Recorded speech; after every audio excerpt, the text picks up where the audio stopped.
Good, happy Monday morning, November 1st, 2021. I'm Riley King, and welcome to the Riley King Newscast, right here on the Riley King Network. We have a lot of news to get to this Monday morning, so let's begin right now, and welcome to the month of November, everyone.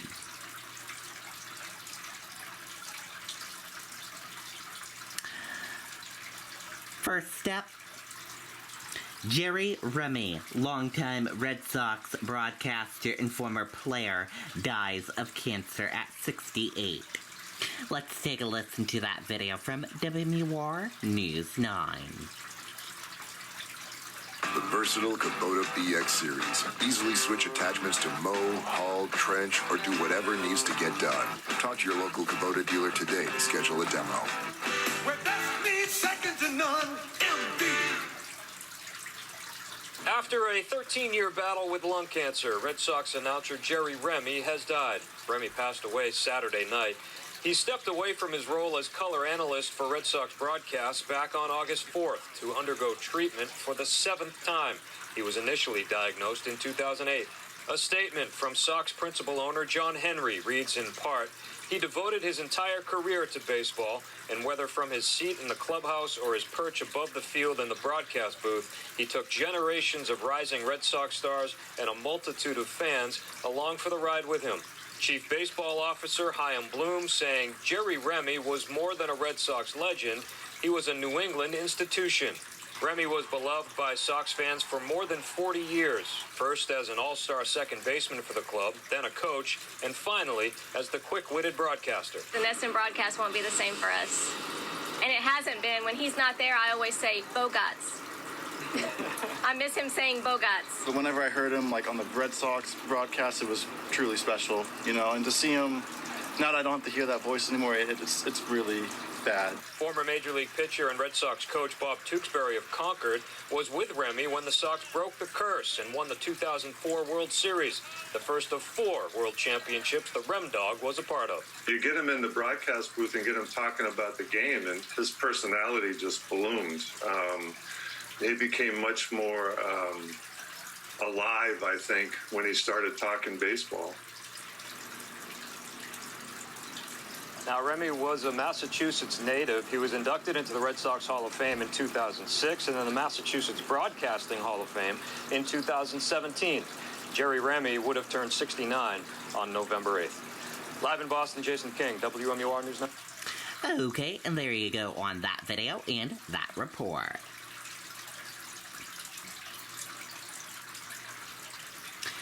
Manchester police investigating a stabbing.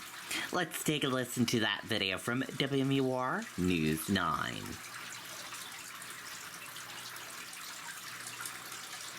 The versatile Kubota BX series. Easily switch attachments to mow, haul, trench, or do whatever needs to get done. Talk to your local Kubota dealer today to schedule a demo. Where best meets second to none, MD. We are following some breaking news in Manchester. Right now, police are investigating a stabbing and according to the police log, this call came in around 12:40 this morning on Canal Street. Investigators say one person was sent to the hospital, but there is no word on the extent of the injuries. It's also not clear if anyone is in custody. We're going to continue to follow this breaking situation and bring you the latest as soon as it comes into our newsroom. Okay, and there you go on that video and that report.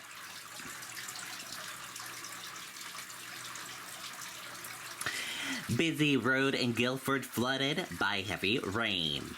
Let's take a listen to that video from WMUR News 9. That subdivision won't build itself. You need equipment that's built smart so you can work smarter. Route 3 in Guilford impassable this afternoon in an area that's normally busy on a Sunday, with people like Pepe Herman trying to get to the hardware store. It's a big surprise for me. I wanted to go to Lowe's, and obviously I can't go. Both entrances to Lowe's and Hannaford blocked by floodwaters. Firefighters say some people got stuck. We had 2 vehicles that were stranded in the flooded water, and we had to assist those motorists out of their vehicles. Lieutenant Jeff Madden says heavy rain overwhelmed a brook that runs alongside Lakeshore Road and backed up some culverts. This same area was flooded over the summer. Town construction and DOT crews are using pumps to clear it all out. And we had an emergency at Shaw's down the road. We had to go all the way around to the detour, so it's certainly affecting emergency services too. It may not look like it, but Madden says it's waist deep in some parts. So don't cross any roads that have flooded water. So you don't know if the road is washed out below, just under the surface. Don't know how deep the water is, and you could get carried downstream. Here, fortunately, it's not a swift water issue, but could be in other cases. As for Herman, he sees it as a minor inconvenience. We only have to put up with it. It's not a big deal. I mean, by the end of the day, it will be okay. Officials say that area is back open to shoppers, but there is still some water on the roadways. Fire crews also responded to calls for flooded basements. Okay, and there you go on that video and that report.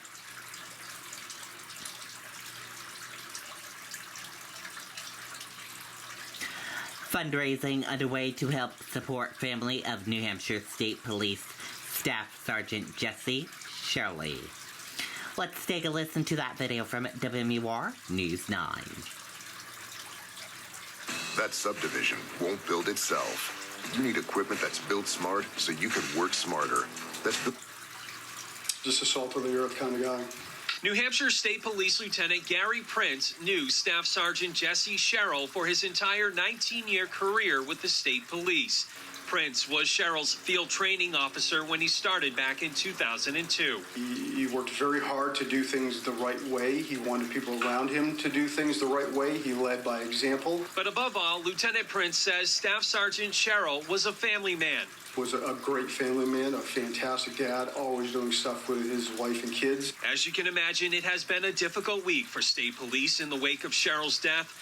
His colleagues say they appreciate the support they've received from the public and fellow law enforcement. It's a very humbling time, very sad time, but it's very nice to see how the community has come together to support the Sherrill family and the state police. It's very sad, but it's also one of the proudest moments that you could have wearing this uniform. And just seeing the brotherhood and the sisterhood come together is it's an extremely proud feeling. Now, the New Hampshire Troopers Association is making sure Sherrill's family is getting that same support. Fortunate enough to partner up with the Greg Hill Foundation. The foundation is collecting money donations. 100% of the proceeds will go to the Sherrill family. It's a way for Staff Sergeant Sherrill's colleagues to give back to the family of a man who gave to so many. One of the best troopers that the state's ever going to have. For more information on how you can donate to the fundraiser for the Sherrill family, you can head over to our website or mobile app. Reporting outside the Department of Safety in Concord, I'm Tim Callery, WMUR News 9. Okay, and there you go on that video and that report.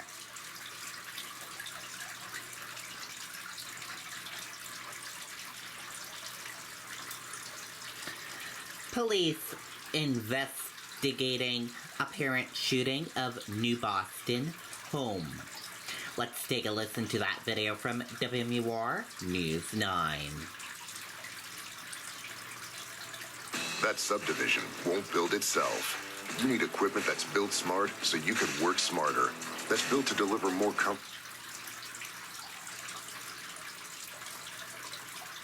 New Boston police are investigating reports of a house being shot on Popple Road. Investigators say that call came in around 9:45 last night, and upon closer inspection, police found the house was struck multiple times. People were inside at the time, but luckily no one was hurt. Now police are asking people in that area to be on their guard and to check their doorbell cameras for anything suspicious. Okay, and there you go on that video and that report.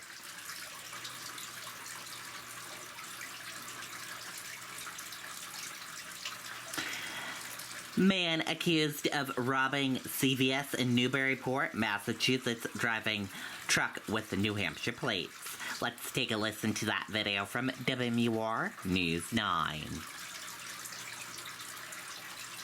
The versatile Kubota BX Series. Easily switch attachments to mow, haul, trench, or do whatever needs to get done.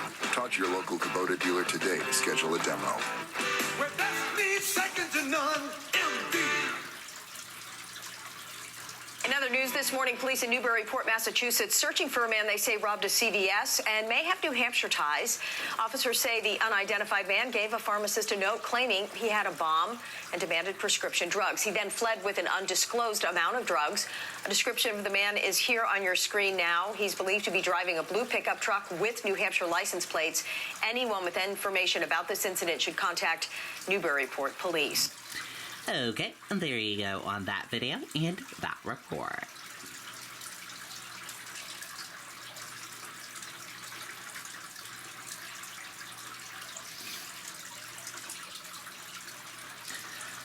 Unpaid leave looming for thousands of NYC workers over vaccine mandate.